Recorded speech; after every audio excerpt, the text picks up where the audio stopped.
Hey guys, and welcome back to Rusty and Nelly's Jungle. Thanks for joining us again. Today's video, we're going to be doing a breakdown of the what, why, hows, and cost of changing your plant collection into a beautiful display. So before we get into this video, don't forget to subscribe, like. We are almost at 100 subscribers, and I know that's not much for some, but very exciting for us. That means somebody likes us a little bit, which means this is all worthwhile. So stick around for a little bit more. Don't forget to subscribe. Today we're going to talk through how to turn this into this. And this into this.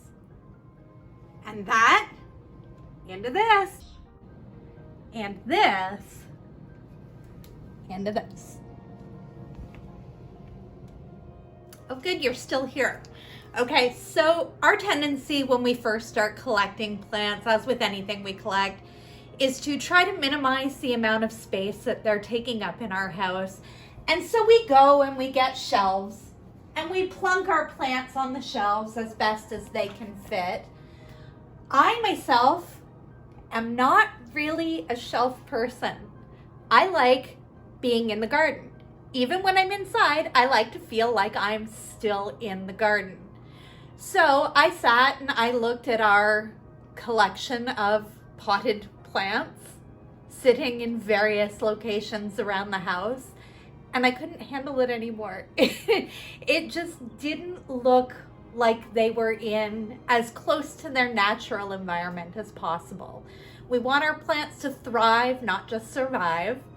And so we try to give them the best life possible when they have to be indoors, when it's gross and snowy outside and it's not plausible to put them out there. So let's start by talking about the breakdown of the items that were used in order to create this, why they were chosen, the cost of everything. So let's go with the coco coir first. So on the larger sections, I honestly, when we started this shelf, it's just a narrow little bar shelf that divided the two rooms. We had the plants all stuck on it. The collection was getting much larger, so Rusty fitted this section with a piece of plywood.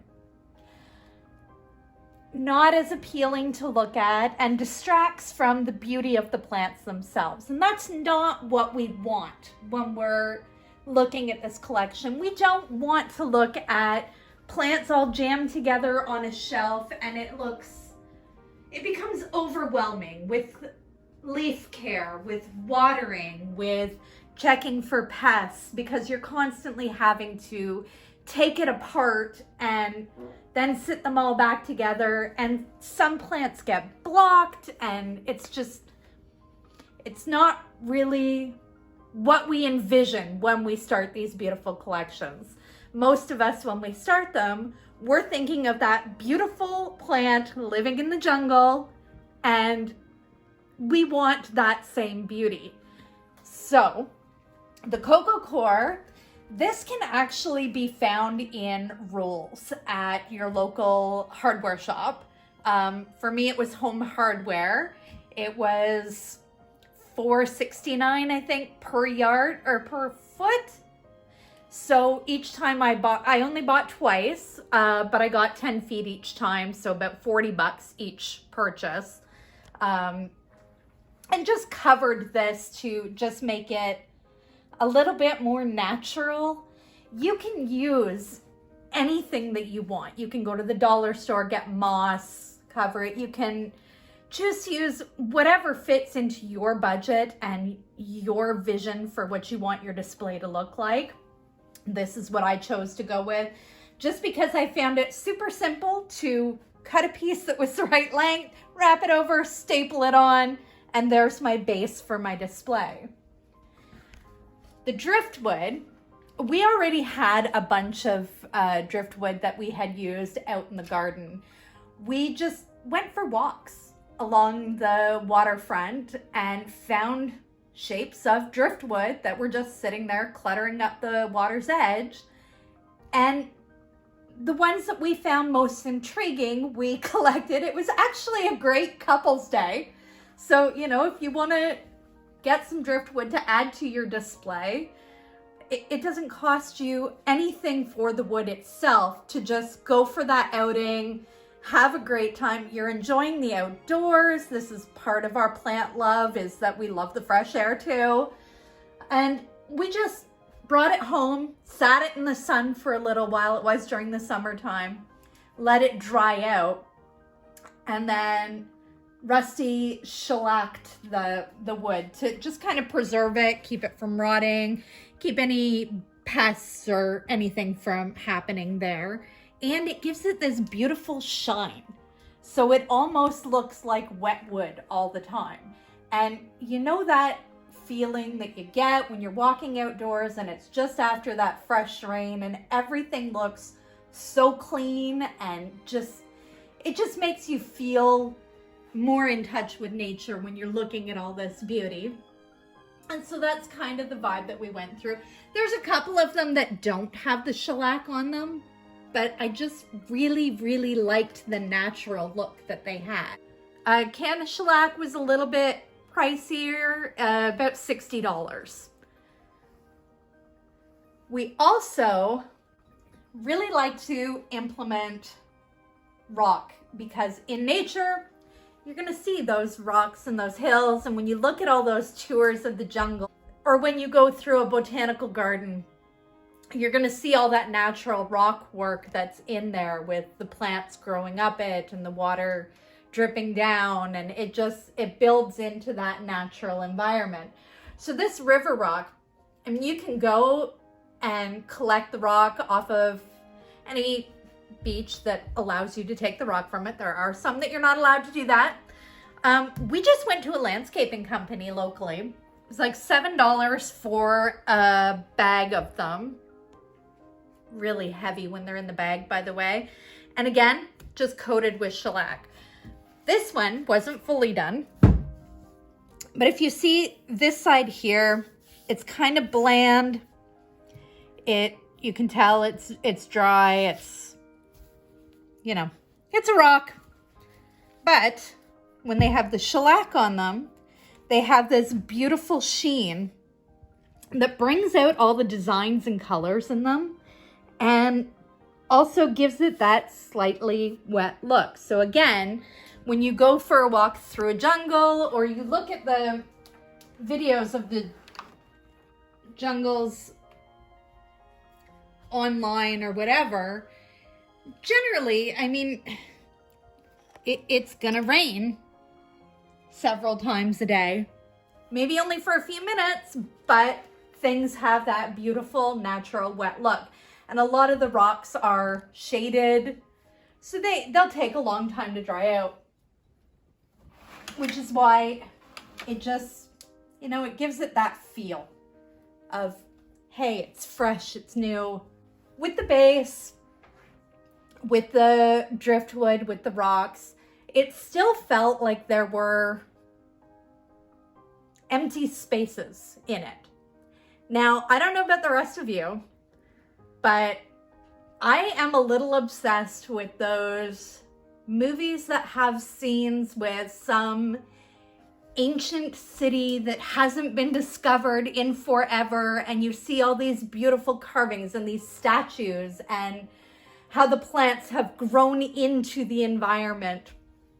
So we decided to implement some of these little figures, statues that kind of suited the same look that I was going for into this. A lot of these we already had. Rusty is an avid collector of quite a few things. Some of them were just picked up at flea markets. And again, it's another day out with a buddy, with your children, with a spouse, you know, and just go on this hunt and find things that fit into your budget and into your vision for what you want your display to look like. It no longer feels, when I look at it, like an overwhelming chore. I don't look at it anymore and see pots that don't match. I don't look at it anymore and see spaces that feel empty. I don't look at it and go, crap, in order to get that plant at the back of the shelf, I have to move all the other plants out of the way. This has also organized them to a point where I can easily get in and water if I need to. And I don't have to move anything to do that. So when you're putting together your display, definitely make sure that you're thinking of not just your vision of how you want it to look like, but functionality as well. You want to be able to still easily water without having to move stuff. You don't want it to become a frustration. You want to feel like you're in this beautiful, relaxing, hey, I brought my garden indoors. And, you know, who doesn't want to live in their garden? If you're watching this video, you're definitely a plant person. You get what I'm saying. This fireplace has not been used in years. And I had always just kind of cleaned it out, kept the fireplace great in front of it, but it was boring. And I have all these plants that can fit in this space. Don't mind the polys that are struggling. They are having a temper tantrum currently. But there was this big, beautiful, almost V-shaped piece of driftwood that I had. And it fit so splendidly in there that it inspired me to build the plants into the fireplace. Now, keep in mind, this fireplace used to have a draft. And so last year I had already stuffed the flue. I had already stuffed the flue with insulation and covered with plastic just to minimize any moisture that might come in from melted snow at the top and any drafts that would come through. I would not recommend putting your plants in there if you had not done this. This is, you know, they're tropical. They don't want to be chilly any more than we do. We all want to be nice and cozy and warm this winter. Now, I don't know about the rest of you, but I do spend a lot of time in the kitchen. I actually really enjoy cooking all the time, and hey, that's where the coffee maker is.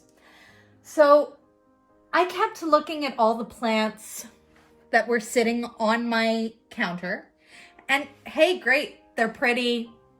They're at the back, they're out of the way. It's not blocking anything, it's not making a mess, but I wasn't enjoying the view.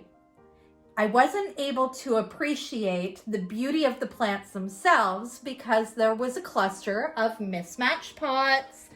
There was a big green open space back here, and it just felt very unfinished to me, and it didn't feel like I was, again, walking into a space with a garden. And so a little bit of driftwood, a little bit of organization, some couple of added things to it. And of course, we'll talk about how many of these are actually hidden in amongst the plants, because I don't like to just place something. I like it to be like a treasure hunt. So you have to actually really go up and look at these plants to find all of the different features that are hidden in around them. Now this corner, the big inspiration for this corner is that functionality wise, it is completely useless in my kitchen. It is not a good workspace. It's not a good organization for anything, and dishes and whatever we had in our hands in the kitchen got thrown into this corner. So again, some nice placed pieces of driftwood, organize the plants so that they feel more like a garden and less like a collection of, hey, I put it here because this is where it fits. And this is what we wound up with. This corner, again, functionality-wise, not good. The layout of this kitchen is, you know, there's a big open part of the counter that really works for functioning, for cooking, for doing dishes, all of that stuff that you need to do in a kitchen. This corner, it's kind of tight. You've got the fridge right here. You've got the toaster there. You've got the stove there. And so placing the plants here, it was nice at the beginning, but again, felt very, I just sat them here because they fit here and they look pretty together. Adding the driftwood in, adding a few pieces of artwork, just kind of tucked in different spots. Again, gives it another feel of, hey, there's a tiny little garden over here in my kitchen. And it just makes it that much more enjoyable to be in the kitchen, to actually come over and check the leaves of the plants. And, you know, you really feel like you want to be in it rather than looking at it and going, all right, well, I have to get to those later because I haven't washed their leaves this week and I haven't watered them yet and I don't know if there's any pests on them. And then we tend to put it off and kind of neglect them because now our plants are feeling like work, and that's not what they're meant to feel like. Our plants are meant to feel happy and enjoyable and just something beautiful that we can look at. Now, I have considered doing the same thing to this shelf work here. The only thing that is stopping me is that our patio door is right behind that. We are now a good ways into February, which means that it's not far off from spring and things can start going outside again. So for this section here, I'm just going to tolerate having the shelving here. Now, I'm not saying that having shelving to organize your plants on isn't a good thing. It's whatever works for you, whatever fits into your budget, and whatever style you prefer to have. I like the garden look.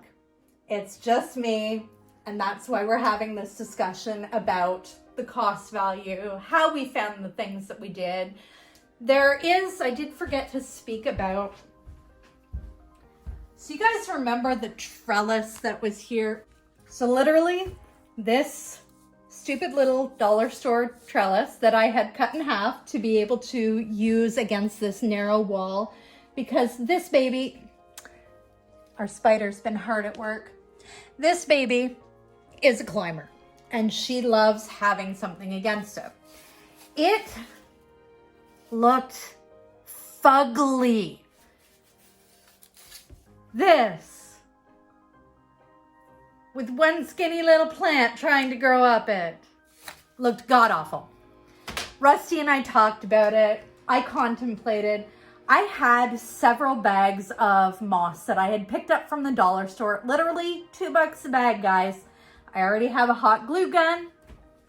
I glued a little bit of sphagnum in with it just to give it some colored differential.